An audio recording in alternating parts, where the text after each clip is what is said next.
everybody. It's good to see you. Thank you for being here. I'm thrilled to be here in London. I live in New York, so it's lovely to be here in this town. And lovely to have you guys here. Got about 20 minutes with you, so a short period of time this morning, which actually is probably good because my colleague over there, Kurt, has been oddly obsessed with and begging me to go on these Harry Potter bus tours. I don't know if you guys, I'm a little kind of freaked out about it, but apparently I'm going to be doing that later today. So if anyone would like to join, please come along. You're all welcome. So today I'm going to talk about social. I'm going to tell you about a couple of the successes that we've had at MTV specifically in the US. I'm going to talk a little bit about insights that we are learning about our audiences and why we think that's helpful to figuring out how to better program social and ultimately also where social is going.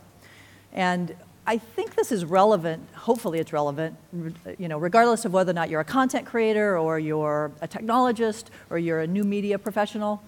I think that to the extent that we understand what everyone is doing, how everyone's thinking, and also how our audiences are thinking, it helps us really create better products and better experiences for the audience that ultimately delights them and makes us all successful.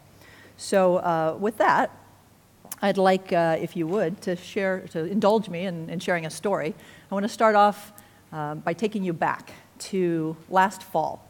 It was 20 minutes before the Video Music Awards were about to begin. And we were walking Beyonce down the red carpet, and she stopped in front of the paparazzi and kind of held her belly, and for the first time, kind of very quietly and subtly announced to the world that she was pregnant. And you can imagine when something like that happens in a show or pre-show, you can imagine like the screams of joy that come out of our production tents and our production trucks. Because we know that one of the night's biggest moments has already occurred, and it's our opportunity really to take it to the next level through social and get our fans engaged and get them immersed in that moment and get them talking about it and ultimately get them and everyone else back to the television screen. So you can picture the scene. You had photographers running around, you've got video cameras running around, everybody trying to be the first to get a shot of that moment and get it out to the world. But what they didn't know was that we had already kind of beaten them to the punch. We had someone from our social team who was sitting in the press pit. She had her smartphone. She took a picture. She wrote some text.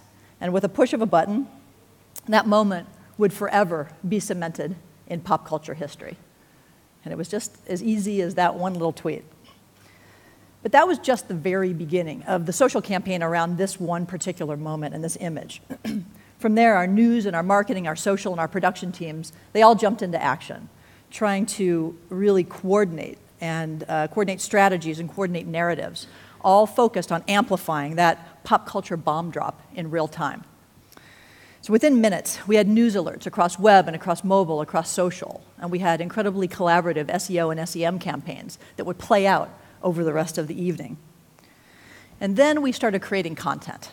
And that content, the intent was for social consumption and to make it tailor-made for each social platform within our ecosystem. All of the hashtags and all of the headlines and all the animated GIFs, all the content that we're creating was meant to build on the virality of this one image. So by the time Beyonce took the stage during the show, as you can imagine, there's like an enormous amount of conversation, an enormous amount of engagement with our fans. And there was kind of a global audience already who was eagerly awaiting to kind of see how this would play out. And after delivering a really epic performance, and if you didn't see it, it's still online, and you could probably go and check it out, and you should. It was awesome. She opens her jacket, she rubs her belly again, and in a very loud, big way, announces to the world that she's pregnant. And we knew again that that was another moment. We jumped into action. We knew our fans would immediately want to share that moment and celebrate it within their social graphs. So minutes after the performance, we published a number of news stories and quite a bit of social content with the intention of giving our fans valuable currency and really making them ambassadors of that moment with us. And it included certain things like taking the clip of that performance and the reveal and putting it in our Share It First product, which allows people to about 10 minutes after it happens, take that moment exactly as we know they would like to share it.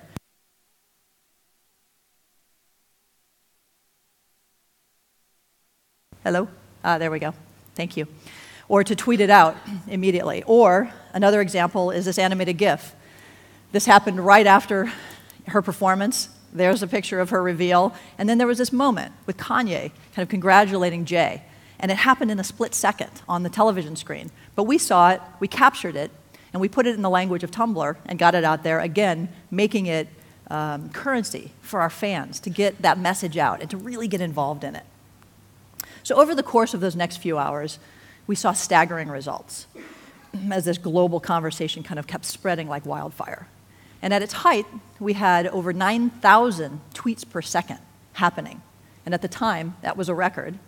And throughout the course of the evening, we had over 10 million tweets about the VMAs. And that original Beyoncé baby bump twit pic was retweeted more than any other tweet by our followers, and ultimately helped drive the 2011 Video Music Awards to become the highest-rated telecast in MTV's entire history. So that's just one example of what I think are two things that are relevant here. The first is it was a team that was really ready to capitalize on a moment, because those moments are going to happen, and we have to be ready, and we have to be able to take them to the next level. And number two, it was a really well-executed effort across all platforms. And it's illustrative of what we aim to do with every show, or every tentpole, or every episode, frankly. We want to eventize these things, and we want to either create organic trending topics that we know will become very viral, or we want to take and amplify moments like either the Beyoncé moment or Lady Gaga dressing like Joe Calderone. There are always moments, and we want to amplify those moments across all these social media platforms. And we want to extend these conversations as well, because that's what this does, is it extends the narrative and extends the arc of the show, and ultimately gets more people involved and drives more people back to the television screen. So at MTV, we've been hyper-focused on not only growing the social ecosystem that was just referenced a moment ago, and by the way, it has grown since 5 minutes ago, I guess. We have about 103 million fans. We've surpassed the 100 million mark on Facebook. We have over 5 million followers on Twitter now. We're the #1 brand across most other social platforms, whether it's Foursquare, Instagram, or Tumblr.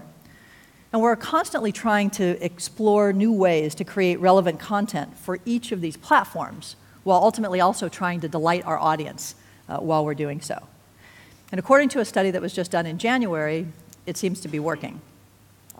In addition to the reach that we have, we also have the second highest quality of fans, which means they're deeply, deeply engaged. Everything that we put out there, they're sharing, and then their friends are sharing.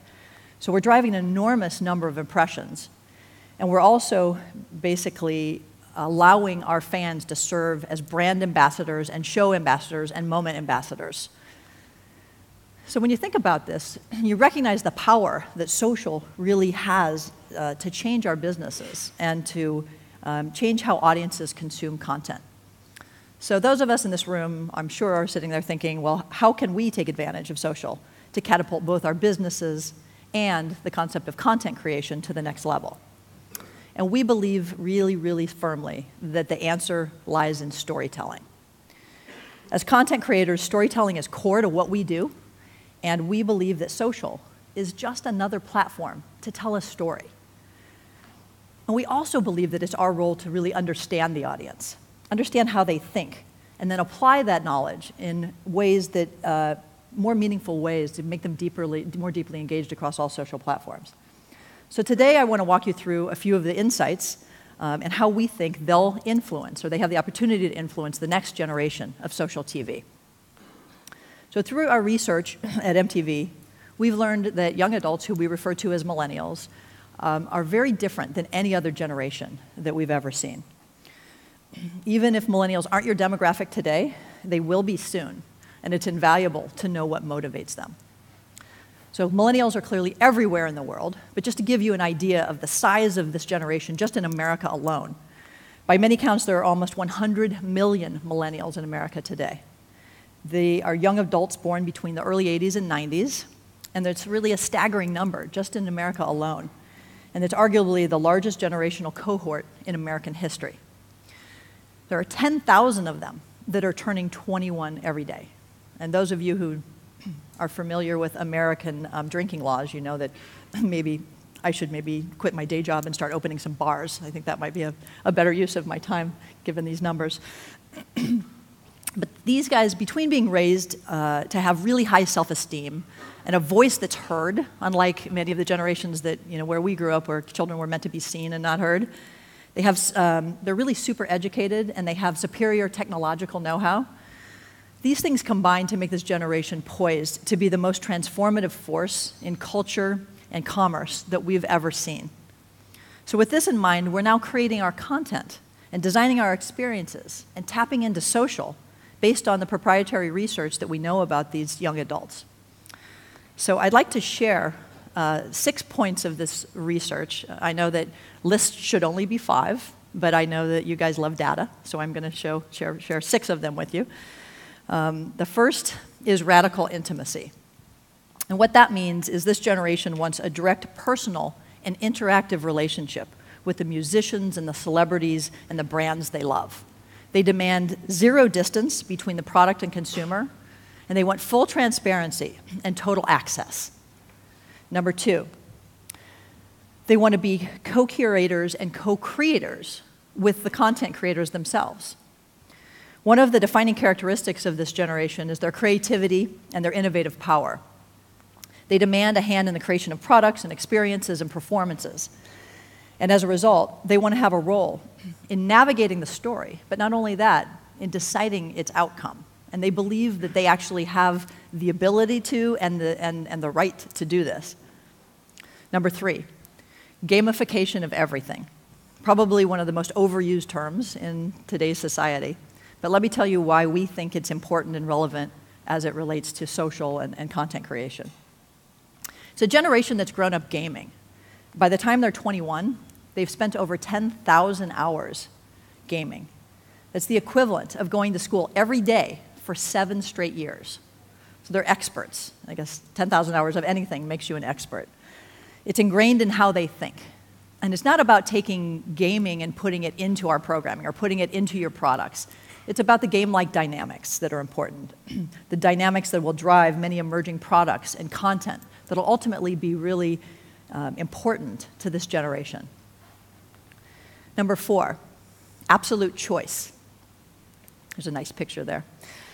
Millennials were raised in an on-demand, a push-button, a real-time world. They want it their way, they want it 24/7, they want it always, and they want it now. And they use this absolute choice to customize products and experiences to suit and reflect their individuality.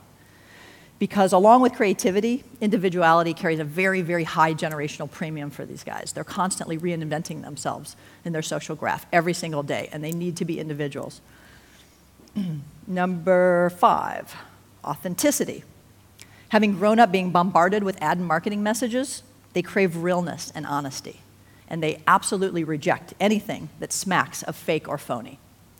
And finally, number 6, for these young adults, solitude is death. That's how strongly they feel about it. Simply put, they're perpetually connected to their network, to their social graph, to the world, and at all times. Their network is their source of discovery and credibility and selection and evaluation of all products and all experiences. So what are we doing with these insights? These are just 6. We have a lot more, but we think these are the most relevant right now as we're thinking about social and we're thinking about content creation. So what we've done is we've built our ecosystem to really adapt and to bend with this millennial force and to ultimately channel it. And we do a lot of testing of new experiments based on these insights. And not all of our experiments work. In fact, sometimes they don't at all. But no matter what, we definitely learn from everything that we do, whether it's a success or a failure.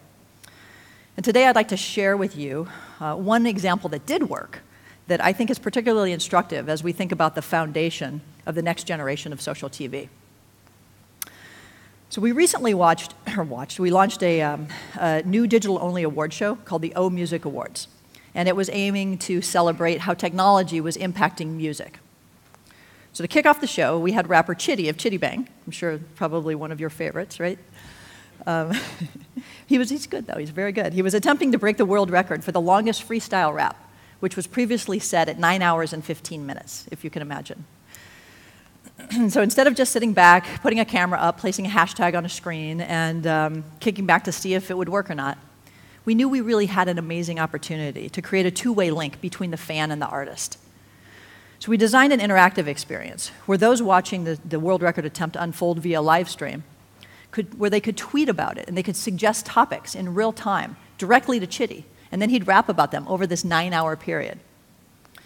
So not only did the audience love having that direct access to Chitty, but also allowing them to tweet in these topics allowed them to co-create the story and to form and help form the narrative and the story arc that was playing out over these 9 hours.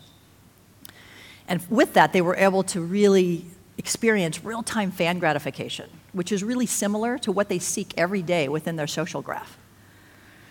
So as the news spread of what we were doing, more and more fans tuned into the live stream and were really riveted. You know, would he use my tweet? Would he succeed? Would he fail? Could I do things to make him succeed or fail? Going back to the gamification and the whole game-like dynamics concept. But there was also this level of authenticity and realness that really drove an insane amount of user engagement. And from that activity, we landed 2 trending topics on Twitter for a digital-only event with no television associated with it. And that's actually really hard to do. And the O Music Awards went on to become our second biggest live stream to date, second to the Video Music Awards. And by the way, if you're wondering, he did break the record. And it was very exciting. So that's just one of the many experiments that we've been testing that illustrate this power of the concept of storytelling without borders. And we're now looking to take these lessons and these insights even further, where social truly becomes interactive in real time. So over the next year, we as an industry are going to see the concept of storytelling evolve from this basic 2-screen experience to one where the audience can actually impact the narrative of a show. Without giving too much away, I want to share something with you that we're planning on doing this summer, and I'm really excited about it. It's another experiment, but it's going to be a very large experiment and one that we're investing in quite significantly. So building on the equity of one of our most popular scripted shows, we're creating a social game-like interactive experience that will take the idea of storytelling without borders to that next level. Here's how it's going to work. Fans will literally be able to friend and interact with the show's characters in real time, just as they do on their social graph daily. It's going to be within the context of a choose-your-own adventure mystery that runs parallel to everything that's happening on the television screen, but also seamlessly interacts with each episode very seamlessly and pulls everything together. And the way in which fans interact with the characters that they already love will directly impact the way their personal story progresses forward. So think about it this way. There'll be a different user, a different impact, and a totally unique story. The story will play out in the form of secret videos. It'll play out in the form of text messages from characters directly to the fans' phones, in the form of status updates that amount to clues within this gamified environment that will help them solve the mystery. And the more deeply the fan engages and shares with their friends, the greater the overall payoff across every single show and across every single touch point, including the television screen. So we think this is going to be a really interesting experiment, one that the fans are going to really love. It certainly taps into many of the insights that I shared with you earlier. And our show writers are also really excited about it as well, because it becomes a new tool for them, a way to take the characters and the stories beyond the confines of these weekly episodic experiences. And it lets them impact fans in a much more deep and a much more compelling way. So we believe strongly that this is the future of storytelling, and we think it's just the beginning. We think in the next 3 to 5 years, there will be enormous changes in social capabilities and technology that will bring a whole new suite of tools to us and to storytellers in general.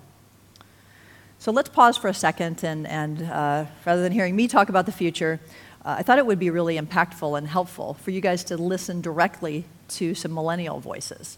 So last week, we just took some video. We asked the very simple question of what's the future of social TV? So let's take a listen now to the voices that I think will be really instrumental in where this goes. It would be awesome if, when watching a movie or watching something on TV, like what if I had the choice of how I wanted the story to go and I could watch my version of my ideal movie that got me most excited for it. It's not the sort of old paradigm of we're going to make stuff and people are going to like it, and then we're going to do testing on that. It's going to be, okay, we'll crowdsource the ideas, we'll have real-time interaction through social media, live interaction with the creators, and really bring in all the ideas and make it something where people are chipping in. As a millennial, if you think about, why would I post something online if no one else is going to read it? Why would I watch something that's not what you made? During the award shows, like the MTV Music Awards, I wish I could sit next to Rihanna during the Chris Brown performance and just see how facial expressions are, or see what she's thinking during his performances. When I watch Community, I want Dan Harmon to be sitting there next to me, talking to me about how he made the show, what he was thinking about with the characters. I would love to be able to sit down with the writers, maybe in like a virtual Skype room, and say mid-season, I don't like the direction the show's going in. I would love to be able to have a say and completely change the direction the writers were thinking the show is going in, so I could be a part of it. And there's a very strong class of people who actually want to go into an immersive reality and exist inside of it, rather than just be entertained by something. If you just look at every industry, you can see how it's been completely disrupted by the internet. It needs to be something that is in line with this online generation. And the idea is, if TV were created now that the internet already existed, what can we do? So pretty eye-opening, don't you think? I love the quote, well, why would I watch a TV show that's not watching me? That's really kind of an interesting concept. So we're really at a pivotal moment, and people say this all the time, but I really believe that this time it is true. And while it's coming to the end of my talk and my time with you today, I really do think this is the beginning of the next chapter of social TV. While content will always be king, the ways in which audiences will consume and interact with content are constantly changing. And we're entering into an era where the traditional walls are really coming down, where you can truly now drive a narrative across all screens. And it's critical that we as an industry listen to this, and we listen to the audiences, and we embrace these changes. So let me leave you with two things. If you don't remember anything else from what we've talked about today, hopefully these two things will be relevant and compelling to you. Number one is, despite what you will inevitably hear throughout this conference around technology and social, it's important to remember that no amount of technology or social can make a bad story good, but it can help to make a good story great. And number two, from the advent of radio and movies and television, content inspiration always follows technological innovation, and social is no different. And we believe that social innovation has already helped us and helped inspire us to tell better stories. And at the end of the day, for us, it really is all about storytelling. So thank you guys very much for listening. I hope you have a great next few days. And if you have any questions or just want to get in touch with me, this is the way to do it. So thank you very much.